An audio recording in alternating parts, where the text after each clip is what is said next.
And now, in the spirit of Mystery Science Theater 3000, the Selector and W.M.A.C's Truly Awful Radio Plays presents Separate Lives, the remix, with witty observations by Harry the Janitor, the Selector, and Catherine Kathleen. And now, on with the show. And now Macintosh Fever is proud to present another edition of the Macintosh Fever Theater Tape Great edit. Network. I'm your announcer, Andrew Wells, Ricola. with our narrator, Linda Jameson. Good evening. Tonight we have a lovely selection for you, written by Joanne London, Never heard of her. as narrated by me, Linda Jameson. Because even the phone book sounds better with a posh English accent. Tonight's selection is Separate Lives. And now, on with the adventure. So now we're living separate lives. Oh, the 2-inch dance remix.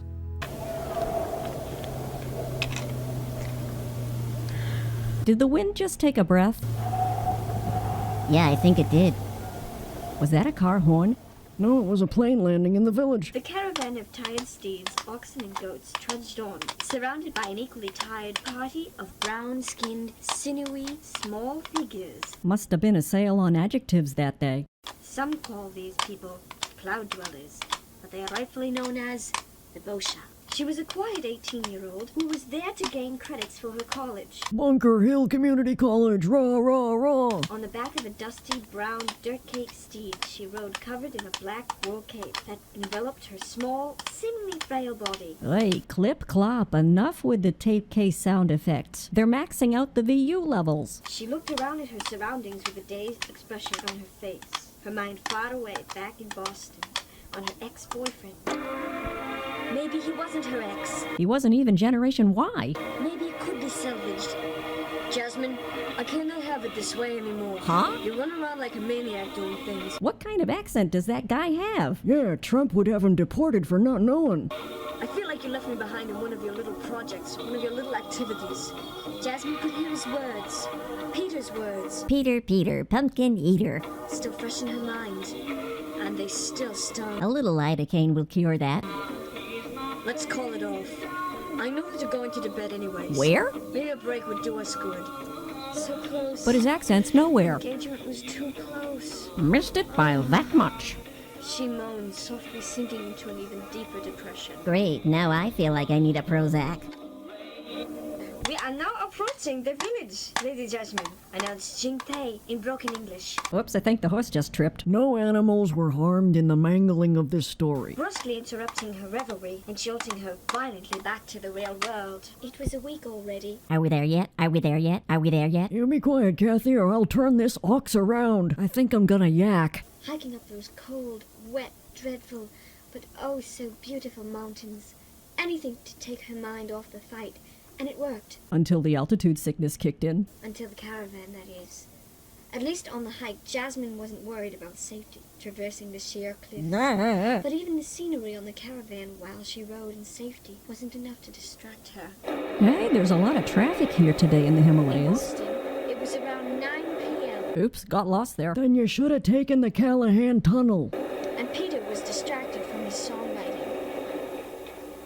Petey, honey, you're a million miles away! Come back here! Oh, I can't find the herbal tea either, Shauna announced in one breath. You mean the jasmine tea? Don't say Jasmine. Shauna was gorgeous, 5'5", brunette, but something was missing. Yeah, brains. She was definitely to be compared with Jasmine. 5 feet, medium-length, wavy blonde hair. Wait, that sounds like me. I'm gorgeous. What mirror are you looking in? Hey, that isn't nice. But looks aren't everything. It was something more he was missing in Shauna. Peter still couldn't get his mind on the song he was writing. Shauna snuck up behind him and put her arms around his neck with a little kiss on his ear. Boo. You scared me out of 10 years' growth. No, don't do that. I'm busy, he said gruffly. You don't look so busy. What's the problem? And your deodorant's expired. Nothing. Never mind. What's my line again? I recognize the accent. He's from Nerdo-Cromesia. He's in the kitchen cabinet to the left of the microwave. Please put the over-the-counter light on too. Thank you. Peter finished. Yeah, we just upgraded to LEDs. It's more energy efficient. No wonder why he couldn't finish his song. He was listening to Tender Love by Force MDs at the same time. La la la la la la la la la. Because of the height of the mountains, the air was thin, I'm dying. crisp, cold, and germless. It was a pleasure to someone from the city. Finally, the weary caravan reached the village, And the porters were so exhausted they dropped everything on the ground. and Jasmine alighted from her steed. Off to the glue factory for that horse. The seemingly deserted village greeted her. She slowly climbed the large steps of the main road. The dry dirt apartments were situated around. More great editing. The porters followed behind her with her equipment. All her mixtapes. Apart from one or two cautious faces peering out from behind the partially closed shutters, there was no sign of life. A ghost town, but incredibly well kept and tidy. Stereotypical tumbleweed. Jinpei shouted out in Boshan, Actually, it's Sikamese, a Tibetan dialect. What, you didn't know that already?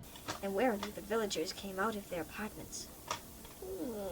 Paging WD-40 for that door It hinge. felt strange to Jasmine. A whole new world. Ooh, Aladdin came to visit Jasmine. They stared in both fear and interest at her strange clothing, hair, and skin. Light skins were few and far in between in the Himalayas. We must meet with the village chieftain. Ew, he's spitting all over the place. Got dentures. He shall decide your status. The wise, wrinkled guide said. Status? Single. Jasmine finally spoke up questioningly, What? I friended her on Facebook. shattering her self-imposed silence. Yes, Lady Jasmine. You would not know being a light skin. SPF 1000.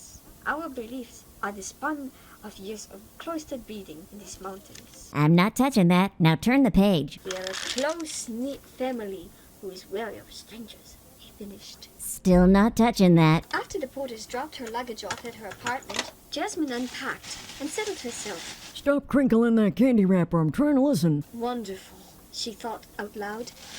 An apartment with a view and no rent. They'd love it back in Boston. Yeah, it was only $5,000 to fly to Tibet International Airport. That's 1 week in a Beacon Hill apartment. Her tiny housing, which consisted of one main room and a door leading to steps to the main street. That sounds like my apartment, including the dirt floor. Okay, I really gotta vacuum around here. 2 shuttered windows, a modest fireplace, and a cooking hearth, and another wooden door leading to a balcony that revealed a most spectacular view of the Himalayas.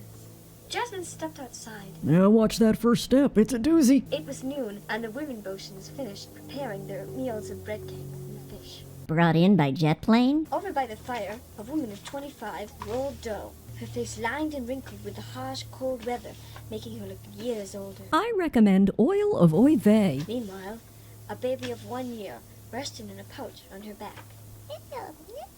Aww. With large, innocent brown eyes, the child Said, Mummy, Daddy, I just made boom boom. observed the daily ritual with faint interest. Jinpei tapped Jasmine on the shoulder. Oh! You startled me. 1,000 pardons, lady. I still have my morning face on. The elders and the chieftain are ready to meet you now.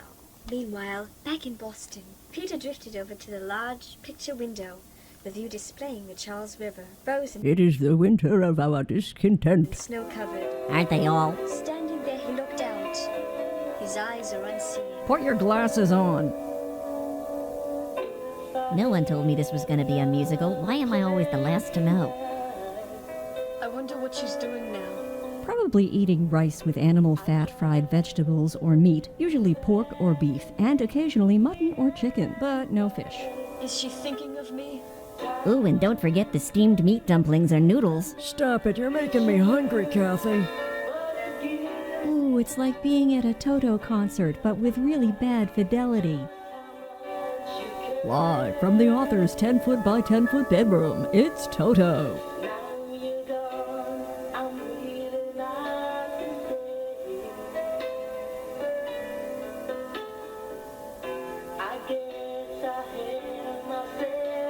Suddenly I'm craving a steak at a Ponderosa restaurant in Florida. Is it April 1983 again? I don't get it. What do I do? Try some acting lessons. I miss... What? Speak up, son. No! Well, a miss is as good as a mile, unless it's a mister. Hey guys, I'm going out for popcorn. Call me when he starts chewing the scenery again. I think I'll join you. I gotta go to the little janitor's room. Oh, please don't leave me alone with Peter. He thought on. Do you smell something burning?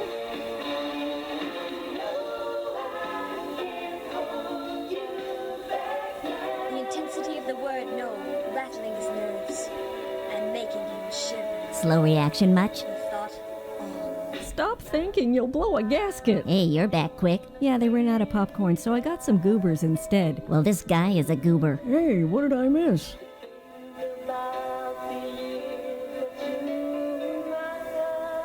And we're singing, and we're singing. Wake me when the song's done. It's been a long day.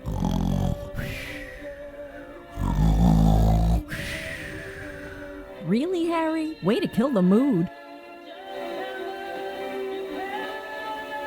and he sang out. Oh, please don't sing. No, he's just lip syncing. Oh, thank goodness.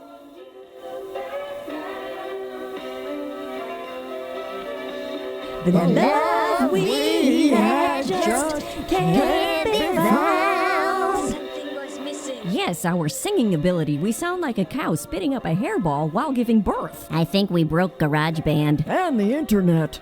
Say, has anybody heard from Jasmine? She's been missing for about 3.5 minutes. Maybe she fell off the mountain. If she was lucky. We will be back with part 2 of Separate Lives. Not.